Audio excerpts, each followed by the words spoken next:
7장은 NP 완전 문제에 대해서 설명하고 있는데, 이 NP 완전 문제는 그 데이터 개수가 조금만 늘어나도 수행 시간이 어마어마하게 늘어나는 이런 형태의 문제입니다. 이런 문제는 이 컴퓨터에서 프로그램을 했을 경우에 실제로 시간이 너무 많이 걸려서 실제로 사용할 수 없는 이런 이제 굉장히 복잡하고 어려운 문제라고 할 수 있습니다. 그래서 이 7장에 있는 내용이 좀 어려운 내용이고, 그래서 이제 설명을 안 하려고 했는데, 뒤에 나오는 8장의 건사 알고리즘하고 관련이 있기 때문에 NP 완전 문제가 뭐다라고 하는 개념만 살짝 소개하고 이 7장의 내용은 건너뛰도록 하겠습니다.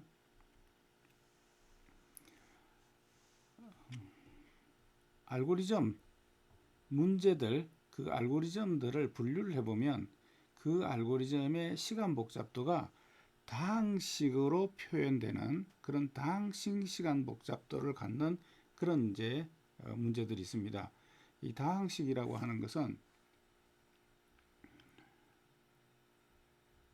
n의 몇 승 플러스 n의 몇 승,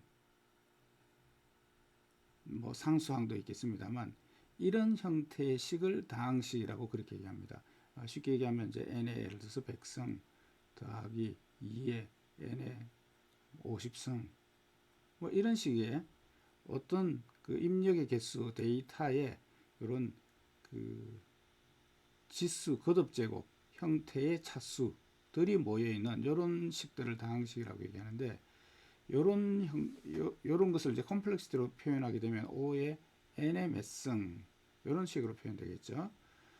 요거보다 이제 더 작은 그런 이제 그 컴플렉시티를 갖는 문제, 요걸 이제 다항식 문제, 폴리노미얼 문제, P 문제, 앞에 폴리노미얼의 앞자를 따서 이렇게 이제 부릅니다. 우리가 앞에서 배웠던 이 그 알고리즘들의 시간 복잡도를 보면 비고의 로그의 n, 비고의 n, 비고의 n 로그의 n, n의 제곱, n의 3승 뭐 이렇게 해가지고 이 n의 k승, 이 k는 이제 아무거나 100이 들어갈 수도 있고 50이 들어갈 수도 있고 이렇게 표기될 수 있는, 또는 이거보다 더 작게 표기될 수 있는 이런 알고리즘들을 쭉 배우셨는데, 이런 알고리즘들이 폴리노미얼 문제다 이렇게 얘기할 수 있습니다. 그런데 이런 그 폴리노미얼 문제, 다항식 문제보다 훨씬 큰 복잡도를 가지고 있는 알고리즘, 다시 말하면 지수 시간을 갖는 이런 알고리즘을 NP 완전 문제다, 영어로는 NP complete 문제다 이렇게 얘기합니다. 어떤 컴플렉시티가 2의 n승 혹은 뭐 7의 2n승, 하여간 뭐 이런 식으로 어쨌거나 뭐에 이 데이터 개수 n이 지수가 되는 이런 형태의 문제를 지수 문제, 다른 말로는 NP complete, NP 완전 문제다 이렇게 할 수 있습니다. 이렇게 되면 요 n이 조금만 늘어나도 어마어마하게 큰 숫자가 되어 버립니다. 뭐 예를 들어서 이제 2의 50승이다 이렇게 하게 되면 이제 이 2의 50승이 굉장히 큰 숫자가 됩니다. 얼마나 큰 숫자가 되느냐, 얇은 종이 하나를, 종이 두께가 0.1mm다 이렇게 세봅시다. 이걸 이제 한 번 접으면 2배가 되겠죠. 또 한 번 더 접으면 4배가 되겠죠. 이렇게 해서 50번을 접으면 이 두께가 0.1mm 곱하기 2의 50승이 되겠죠. 이렇게 되면 이게 얼마나 높은 높이가 되느냐면 지구에서 달까지의 높이가 됩니다. 그러니까 2의 50승은 어마어마하게 큰 숫자가 나온다라고 하는 거죠. 이게 지수가 되게 되면 이렇게 어마어마한 숫자가 되는, 그렇기 때문에 이렇게 지수 오드가 되는 이런 이제 그 문제는 워낙 큰 데이터가 n이 조금만 늘어나더라도 굉장히 큰 숫자, 다시 말하면 굉장히 많은 시간이 걸리게 됩니다. 그래서 뭐 예를 들어서 뭐 그 컴퓨터 슈퍼컴퓨터로 돌리더라도 10억 년이 걸려야만 나오는 이런 이제 문제다. 그러면은 그거는 이제 우리가 프로그램을 할 수 있다 손 치더라도 그 프로그램을 얻을 때까지 10억 년을 기다려야 되기 때문에 그것은 이제 현실성이 없는 컴퓨터로서 풀 수 있는 문제가 아니다 이렇게 할 수가 있겠죠.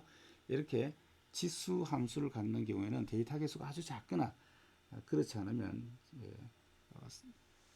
이 알고리즘은 컴퓨터로 풀 수 없는 문제, 컴퓨터로 풀 수 없는 알고리즘이다 이렇게 얘기할 수 있는데 이것을 NP complete, NP 완전 문제다 이렇게 얘기합니다.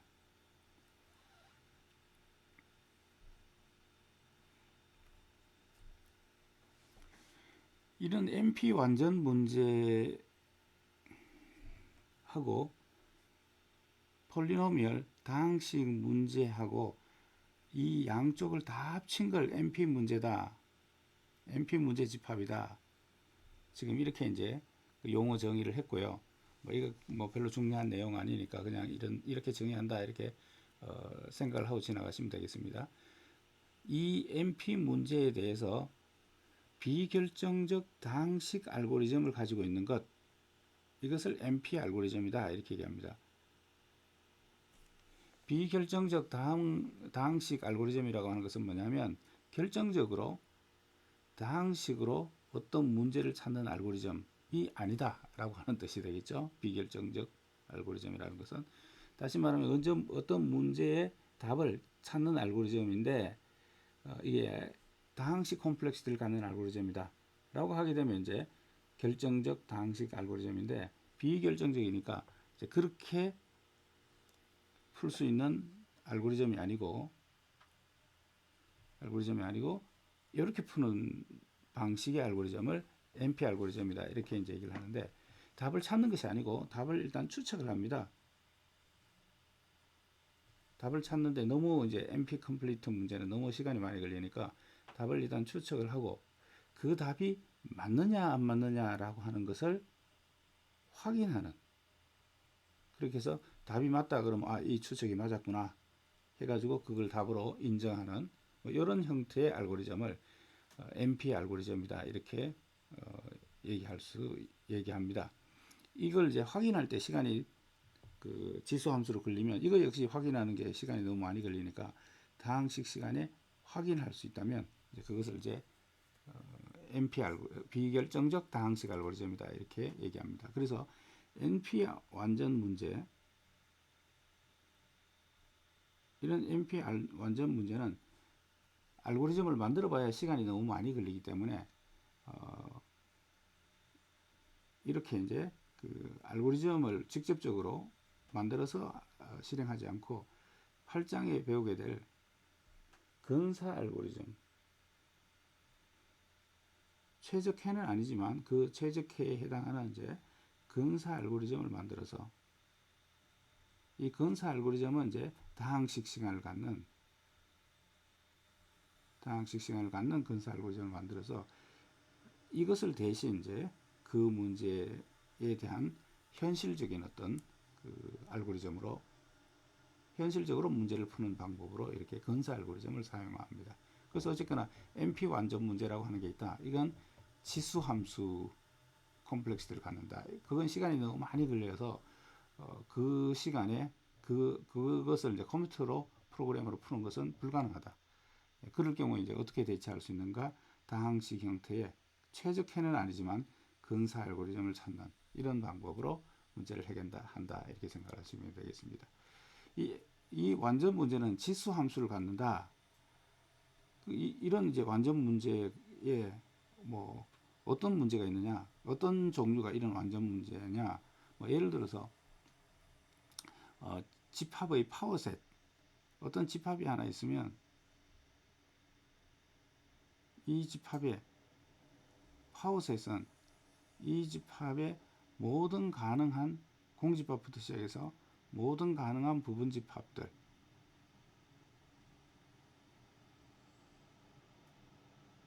1, 2, 1, 3, 2, 3, 1, 2, 3 이게 이제 어떤 원소를 갖는 세 개의 원소를 갖는 집합의 가능한 모든 부분 집합들의 합이죠. 집합이죠. 이걸 이제 파워셋이라고 그러죠. 예. 이 파워셋이 원소 개수가 3개면 몇 개 나옵니까? 2의 3승계가 나오죠. 만약에 원소 개수가 n개였다고 치면 몇 개가 나오죠? 2의 n승계죠. 그래서 이 파워셋을 구하려면 원소 개수가 2의 n승계이기 때문에 2의 n승계를 찾아내는 어떤 그런 이제 그 문장으로 알고리즘이 만들어져야 되겠죠. 이런 것들이 이제 지수 함수를 갖는 문제에 속하겠습니다. 이런 유형의 지수 형식으로 찾아야 되는 이런 형식의 문제들이 여러 종류가 있는데 그런 이제 문제들을 완전 문제다 이렇게 얘기를 하고 그 완전 문제를 바로 해결하는 방법보다는 근사 알고리즘을 이용해서 그 문제에 대한 정답은 아니지만 정답에 가까운 근사적인 답을 찾아주는 이런 알고리즘을 사용해서 문제를 주로 해결을 한다 이렇게 이해하시면 되겠습니다. 일단 여기까지 그냥 MP 문제가 뭐다라고 하는 것을 그냥 제가 개념적으로 간단히만 설명을 드렸고 혹시 관심 있는 사람들은 책에 있는 내용이나 슬라이드에 있는 다른 내용들을 한번 참고하시라고 제가 슬라이드를 올려놨기 때문에 참고하시기 바라고요. 일단 이 7장에 있는 이 문제, MP 완전 문제는 일단 우리가 그 수업 시간에 커버 하는 것은 이 정도로만 하고 건너뛰도록 하겠습니다.